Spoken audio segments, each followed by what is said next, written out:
इधर आओ सबसे नहीं इधर कौन काम कर रहा है ला बता रहा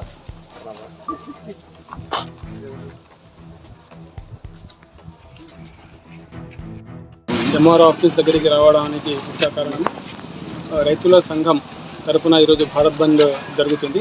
అందులో భాగంగా ఎంఆర్ఓ సార్కి మెమోరాండం ఇవ్వడానికి వచ్చినాము. గత 2 సంవత్సరాల ముందు రైతులు 11 నెలలు ఢిల్లీలో ధర్నా చేసినారు ఎంఎస్పి గురించి. అందులో దాదాపు 700 మంది రైతులు ప్రాణాలు కోల్పోయినారు. చాలామందికి గాయాలు కూడా అయినాయి. అయినా కూడా కేంద్ర ప్రభుత్వం రైతులకు అన్యాయం చేస్తున్నది, న్యాయం చేయడం లేదు. అందులో భాగంగా ఈరోజు భారత్ బంద్ ఉంది.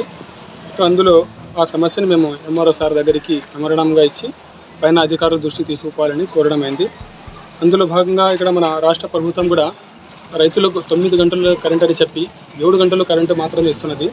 అది కూడా రైతులకు చాలా అన్యాయము. రైతులకు ఏ షరతు లేకుండా 9 గంటలు కరెంటు ఇవ్వాలి. ఈ సంవత్సరం రైతులు వర్షాలు లేక చాలా నష్టపోయినారు.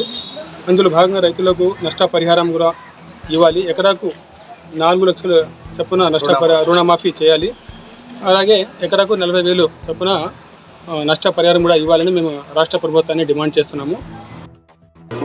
మరియు త్వరగా సమస్యలు ఏదో నేను విన్నవించి మీకు పరిష్కారం చూపడానికి నా శాయశక్తుల ప్రయత్నం చేస్తాను.